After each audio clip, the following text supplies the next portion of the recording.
ചപ്പാത്തിക്കും പൊറോട്ടക്കും നെയ്ച്ചോറിനും ഒക്കെ അസാധ്യ കോമ്പിനേഷൻ ആയിട്ടുള്ള നല്ലൊരു ഗാർലിക് ചിക്കൻ്റെ റെസിപ്പിയാണ് കേട്ടോ ഷെയർ ചെയ്യുന്നത്.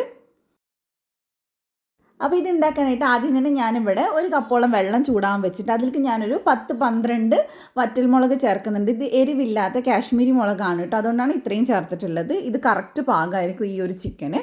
അപ്പോൾ ഇതിനെ നമുക്കൊരു 5-8 മിനിറ്റ് നന്നായിട്ടൊന്ന് വേവിച്ചെടുക്കണം. വെന്തിട്ടുണ്ട് കേട്ടോ. ഇപ്പോൾ ഇനി നമുക്കിതിനെ ചൂടാറുമ്പോൾ അരച്ച് മാറ്റി വയ്ക്കാം. ഇനി ഒരു പാനിലേക്ക് നമ്മൾ 1 ടേബിൾ സ്പൂൺ സൺഫ്ലവർ ഓയിൽ ഒഴിച്ചു കൊടുക്കുന്നുണ്ട്.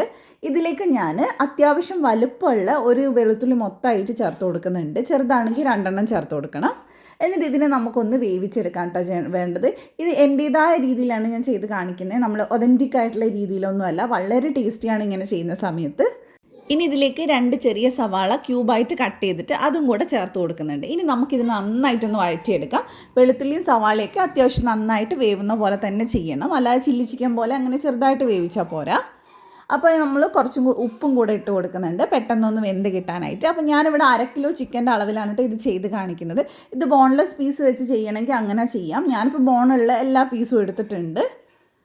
എന്നിട്ട് നമ്മളിത് ചെറിയ പീസായിട്ടാണ് കേട്ടോ ചിക്കൻ കട്ട് ചെയ്തിട്ടുള്ളത്. അങ്ങനെ ചെയ്യുമ്പോഴാണ് നന്നായിട്ട് ചിക്കനിൽ മസാല പിടിക്കുക. ഇനി നമ്മൾ ഹൈ ഫ്ലെയിമിൽ തന്നെ ചിക്കൻ ഒരു 5-8 മിനിറ്റ് നന്നായിട്ടൊന്ന് ഇളക്കിയിട്ട് കൊടുത്തുകൊണ്ടിരിക്കുക. അപ്പോൾ ചിക്കൻ്റെ കളർ നന്നായിട്ട് മാറി വരും.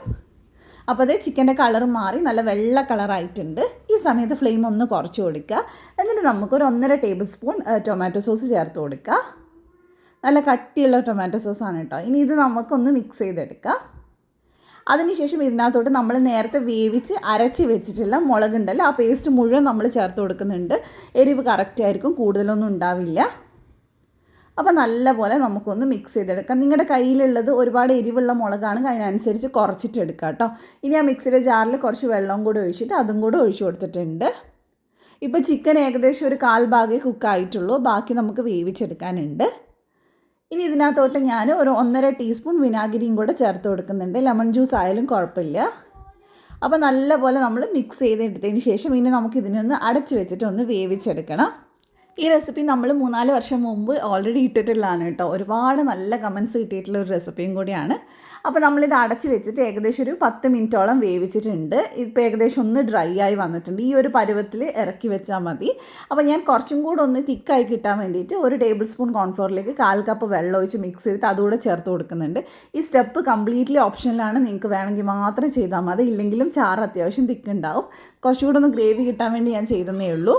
ഇനി ഒരു 5-6 മിനിറ്റ് ഈ കോൺഫ്ലോറിൻ്റെ വെള്ളം കൂടെ ഒന്ന് വേവിച്ചതിന് ശേഷം നമുക്കിത് ചപ്പാത്തി പൊറോട്ടൻ്റെ ഒക്കെ കൂടെ സെർവ് ചെയ്യാം കേട്ടോ. വളരെ ടേസ്റ്റി ആയിട്ടുള്ള ഒരു കറിയാണ്. ഉണ്ടാക്കി നോക്കിയിട്ട് ഫീഡ്ബാക്ക് അറിയിക്കുക. അപ്പോൾ റെസിപ്പി ഇഷ്ടമായിട്ടുണ്ടെങ്കിൽ ധ്യാൻസ് കാർണർ കിച്ചൻ ഫോളോ ചെയ്യാം. മറ്റൊരു വീഡിയോ ആയിട്ട് കാണാം. ബൈ.